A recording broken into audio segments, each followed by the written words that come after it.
I refused to let my sister have my bedroom, and my parents tried to kick me out of my own inherited house. So I had the police escort them out. Then my dad broke in again and got arrested. This all went down over the past few months, and honestly, I'm still trying to wrap my head around how epically my own dad managed to shoot himself in the foot. So I'm 24, own a small real estate empire, and just had to call the cops on my own dad for breaking into my property. If someone told me this story 5 years ago, I'd have laughed in their face. But here we are, and I'm not even mad anymore. I'm impressed by the sheer audacity. When I was 15, my mom passed, and my dad wasted no time marrying this overbearing woman, Carmen, 47 female, who tried way too hard to replace my mom. After 3 months of her throwing away my mom's stuff and redecorating my room without permission, I moved in with my grandpa Rex. He was my dad's dad. A retired judge had this massive house with like 5 bedrooms. Dude said yes immediately. Best decision I ever made. He was cool. Gave me space but was always there when I wanted to talk. He taught me about money, how to manage property legal stuff. Turns out those lessons would save my ass later. When Grandpa died suddenly when I was 17, he left me everything. His house, 2 rental properties, and enough cash to get started. My dad got nothing and he lost his mind. Started yelling about how the property should go to him since he was Grandpa's son.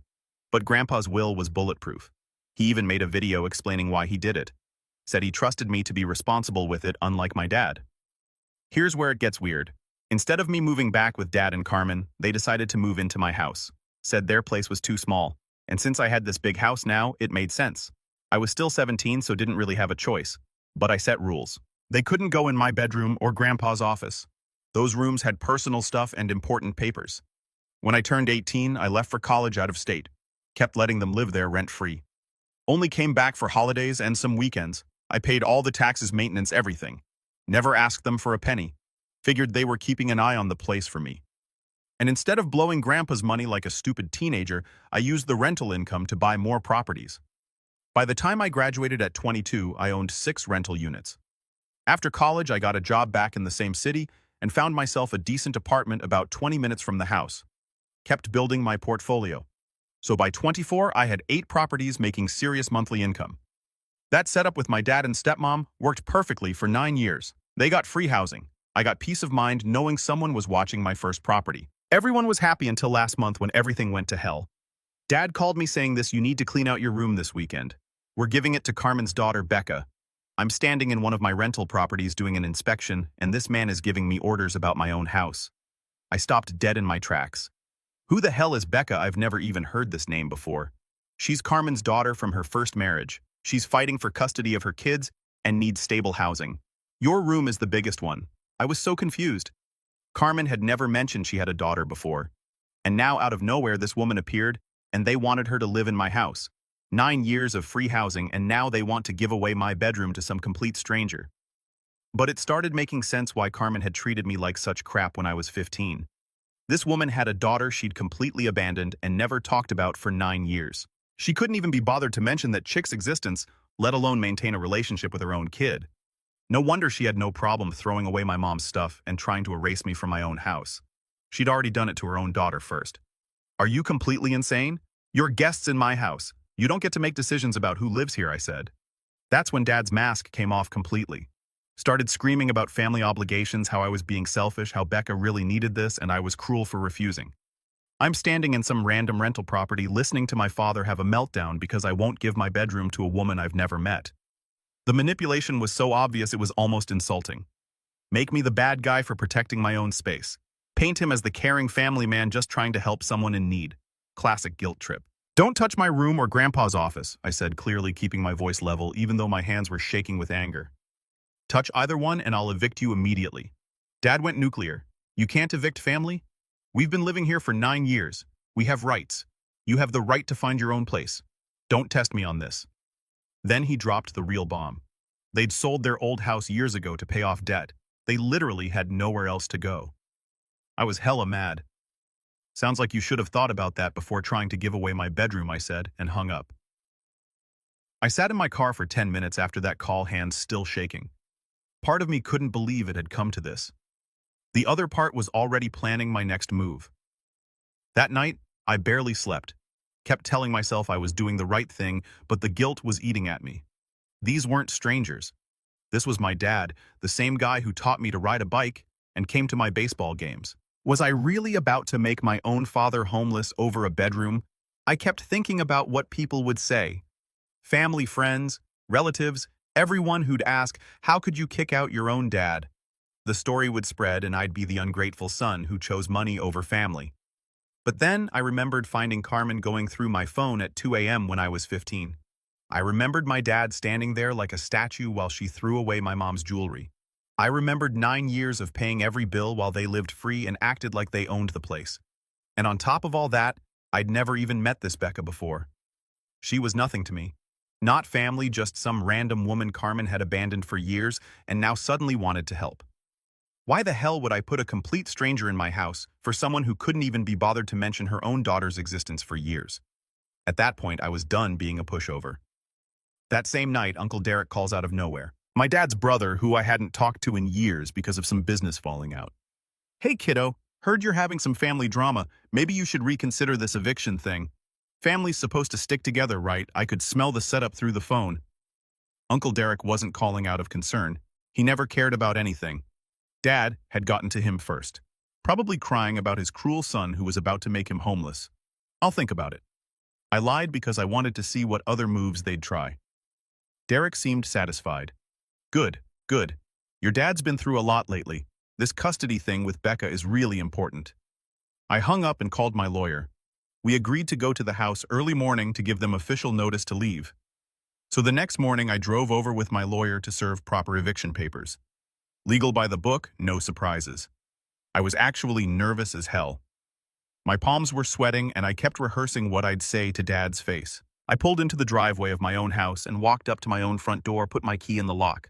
It didn't work. For a second I thought I'd grabbed the wrong key. Then reality hit. These absolute morons had changed the locks on my house without telling me. After everything I'd done for them, they were literally locking me out of my own property. I pounded on the door until Dad answered, but he wouldn't open it. Just talked through the wood like some paranoid criminal. I'm not letting you in until you change your mind about Becca, he said. That's when every doubt I'd had disappeared. This has nothing to do with some custody case and helping family. They wanted control, especially my dad. He thought he could lock me out of my own house and force me to cave to his demands. And there I was standing outside with a lawyer and Dad refusing to let me in. The cold anger was back, but now it was mixed with complete clarity about what needed to happen next. You illegally changed locks on property you don't own, and you're refusing to let the actual owner inside, I said, my voice deadly calm. You just committed about 3 different crimes, genius. This is my home too. I have rights, he screamed behind the door. Your rights ended the second you locked me out of my own house. Hope it was worth it. I called the police immediately.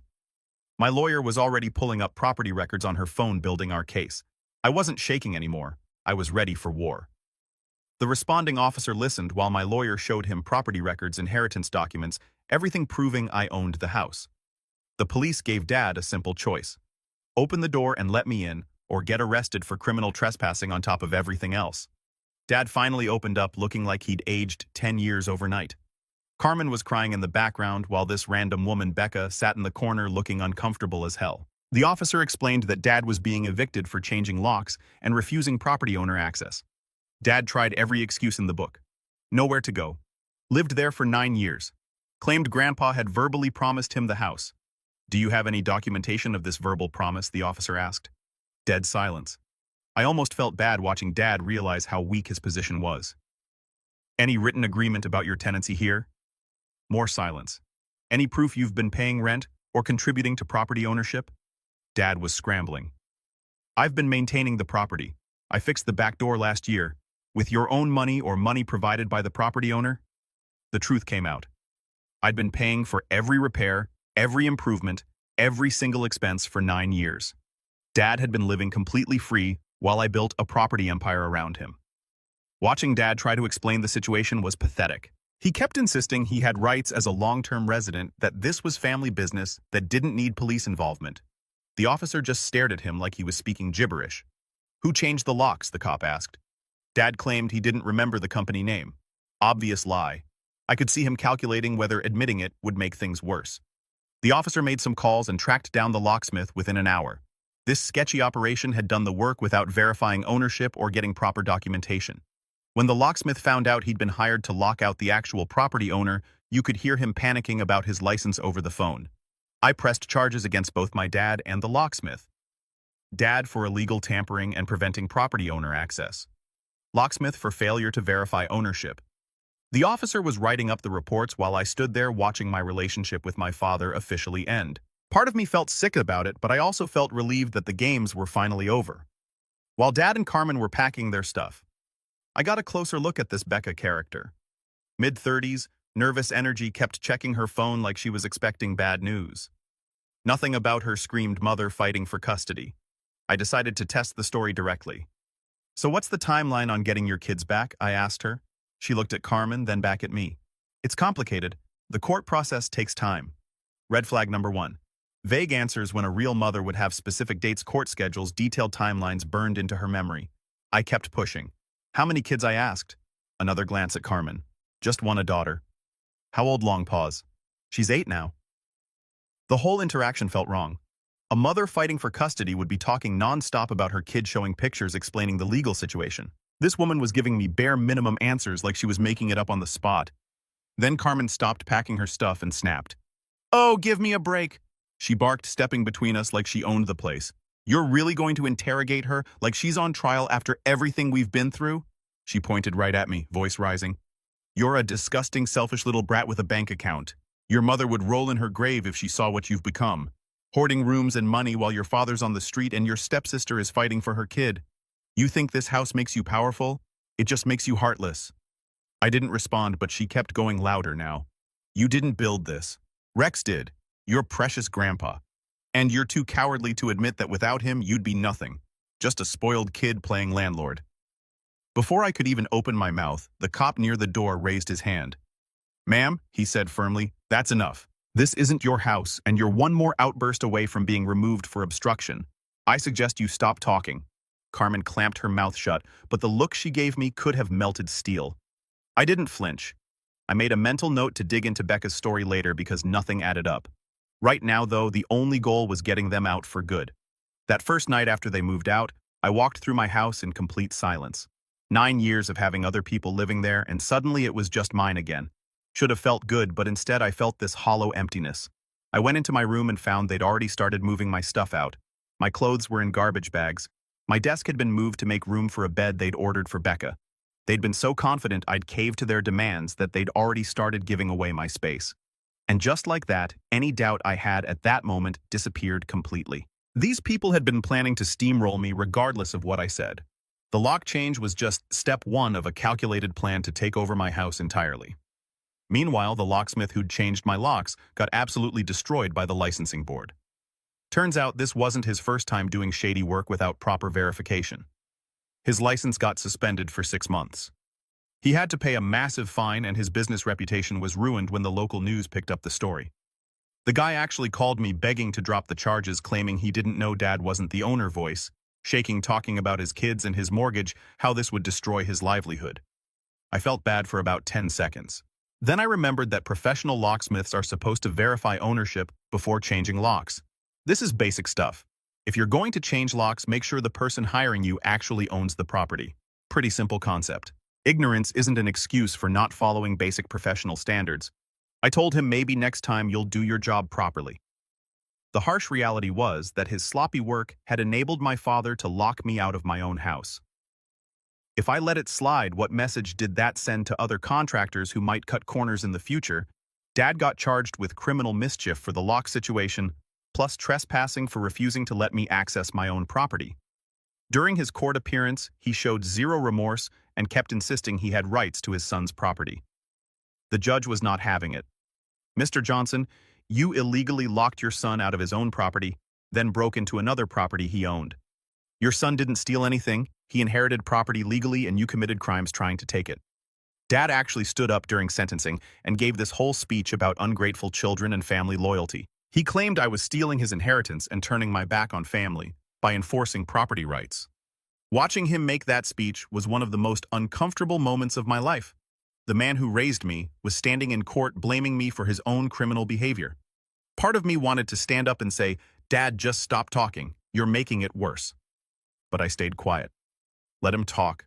let him twist it however he wanted. And in the end, he dug his own grave. He got 8 months, 5 for breaking and entering, another 3 for tampering with the locks. Not exactly a standing ovation moment, but satisfying in its own way. While he was busy dealing with court dates and legal headaches, things took another weird turn. About a month after the eviction, my phone rings. It's Uncle Derek, and the man sounds like he's in full-blown panic mode. No small talk, just jumped straight to it. He needed to sell his house immediately.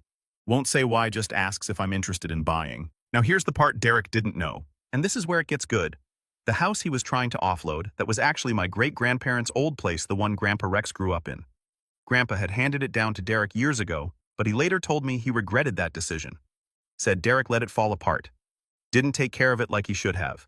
Grandpa even told me that if I ever got the chance to get it back, I should take it. Said it belonged with someone who'd actually respect the family history. And Derek, he had no idea who he was calling. In his mind, I was still just that college kid who lucked out with one inheritance. He didn't know I'd built a real estate empire while he wasn't paying attention. I offered him 40% of market value knowing he was desperate. He said it was too low, but I could hear the panic in his voice. Same offer, but all cash. Close next week, and I'll cover all legal fees and moving costs I countered. The desperation won deal. I mean, business is business. If Derek was desperate enough to sell that fast, that was his problem to solve. After Derek signed the house over and took off with the cash, I figured that was the end of it. Quick sale, no questions asked. But about a week later, I got a call from an old neighbor near Derek's place. She's chatting with me about the house, and then casually drops, "Funny, I thought your dad was buying it." That's what he told everyone. Wait, what? That little comment sent me down a rabbit hole. I started putting pieces together, made a couple quiet calls, and yeah, turns out Derek had originally been planning to sell the house to my dad. They'd been talking for weeks. My dad had been scraping together whatever money he could before he got himself arrested, thinking he'd slide right back into his childhood home like nothing ever happened. And let me clarify things here. Dad didn't go to jail immediately after the first arrest. He was booked, denied bail, and held in county for weeks while the court sorted everything out.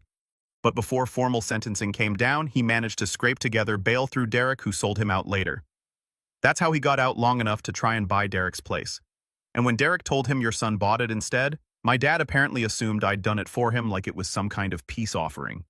This man who I had evicted fully believed he was automatically entitled to live in any property I owned because what being my father equals lifetime access to free real estate. Without even realizing it, I'd blown up his plan B. The house he was banking on gone, snapped up by the one person he never saw coming me. But the thing is, he'd used the last of his scraped-together money to post bail. Money that was supposed to go toward buying that house from Derek. So now he's out broke and apparently still thinking there's a way in. 3 days after closing, I get a ping from the security system. I'd installed cameras to keep tabs on the contractors doing the renovations. I checked the live feed from my office expecting drywall guys or electricians. Nope. I'm watching my 55-year-old father full-on crawling through a broken window like a bargain bin cat burglar. Not subtle, not smart, just desperate. He's inside wandering around like he owns the place, opening drawers, checking closets, pacing like he's planning where the couch will go. Meanwhile, I'm sitting there watching it unfold on my phone, wondering if I should be angry or just impressed at the sheer delusion. I don't know what he was thinking, but he was literally breaking into property I owned, while he was already facing criminal charges for the last time he messed with my property. Some people really never learn. I called the police immediately, but part of me felt sick about it. How had we gotten to this point? When the cops found Dad inside and he tried to explain that this is my family's house and my son bought it for me, I could see them trying not to laugh. The officers asked for documentation proving he lived there or had permission to be there. Dad had nothing. No job, no money, no plan. And when the cops told him the house he just broke into was legally mine, you could practically hear his brain rebooting in real time. He froze. Just stood there like someone had yanked the cord out of his mental wall socket. This wasn't some misunderstanding. He'd already pulled the illegal lock change stunt a couple months earlier. So when they booked him this time, the judge took one look at the file and said, "Nope, no bail. 2 stunts in 2 months." That was enough for the court to decide he was either too reckless to be trusted or just straight up dangerous. Maybe both. While he sat in county waiting for his next hearing, I finally had the breathing room to look into something that had been bugging me since the whole Derek situation. The rushed sale, the panicked phone call, the zero explanation. It didn't sit right. So I started digging, made a few quiet calls, reached out to people who ran in Derek's orbit, old business contacts, mutual acquaintances from the local investor scene. Took a bit of time, but I finally pieced it together. Turns out Uncle Derek had been in way over his head. He'd borrowed big, like six-figure big, from a couple of shady business partners for some real estate flip that flopped hard. Not just a bad deal, full-on financial faceplant. The kind that leaves scorched earth behind. And when the cash dried up and he couldn't pay back the loans, these guys didn't just send polite emails, they came knocking. Legal threats, pressure to liquidate assets, real heat. Uncle Derek, being the coward he is, obviously panicked. Instead of owning his mess, he started quietly offloading everything he could, selling off furniture, draining his investment accounts, even liquidating personal stuff, all under the radar. It was like watching someone set their own life on fire just so the flames wouldn't touch anyone else's.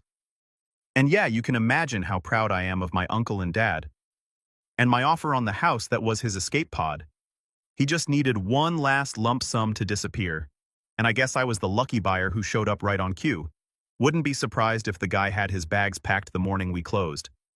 Look, I actually felt a little used. No one likes being a chess piece. But let's be real. I still walked away with the property for 40% under market value. I wasn't exactly crying myself to sleep. Derek might have pulled a fast one, but he only needed to sell because he tanked his own life. That part wasn't on me. And just to be clear, I didn't lie for him. I may have casually mentioned to a few mutuals what direction he seemed to be heading when he left town. If you're going to burn your bridges with business partners and then try to ghost your way out of it, don't expect family to help hide the smoke. That's not how I operate. After that, I figured I'd seen the last of the drama for a while. Just wanted to focus on stabilizing the new property, tightening up leases, getting back to business. But life doesn't work like that. It never just hands you one mess at a time. While I was still juggling the legal cleanup from Dad's stunt and Derek's house, the past came crawling out from a totally different direction and hit harder than I expected. During Dad's court proceedings, I finally got the truth about Becca from an unexpected source. Carmen approached me outside the courthouse looking like absolute hell, so desperate. "Please," she said, grabbing my arm with shaky hands. "Can we talk? There's stuff you don't know about Becca." We sat in my car while Carmen fell apart completely. Turns out the whole custody battle story was complete fiction. Becca didn't have any kids to fight for. She'd lost custody of her one daughter years ago for neglect and substance abuse issues. The court case wasn't about getting custody back, it was about the state trying to permanently terminate her parental rights. Becca was fighting to keep even supervised visitation, not to get her daughter back. Carmen had made up the entire sob story to manipulate me into giving Becca free housing. They figured if I thought some poor mother was fighting to reunite with her children, I'd be more likely to help out. Classic emotional manipulation using fake kids as props. The betrayal cut deep. Not just that they'd lied, but that they'd used the idea of a mother losing her children to manipulate me. That's some sociopathic level scheming right there. "Why didn't you just tell me the truth?" I asked Carmen. "Maybe I would have helped if you'd been honest." Carmen just stared at her hands. "Would you have really?" "Honestly, probably not. But at least I would have respected them for being straight with me instead of playing games." Carmen begged me to let them move into one of my rental properties once Dad gets out of jail. She promised they'd pay rent this time, be model tenants, and never cause problems again. I told her all my units had paying tenants with signed leases, which was a lie. She asked if I could help them financially with a deposit somewhere else.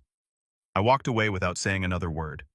Word of Dad's legal troubles spread through the family like wildfire. Suddenly, I'm getting calls from relatives I barely knew, all with strong opinions about how I'd destroyed the family and abandoned my father in his time of need. And there's Aunt Susan, who I hadn't talked to since I was 12, called to lecture me about forgiveness and Christian values. Family forgives honey. This is what Satan wants. Families torn apart by pride and money. Uncle Mike, Dad's cousin, wanted to know if I was really going to let family end up homeless over some silly property dispute. Like, 9 years of free housing was just a silly misunderstanding. Every single conversation followed the same script.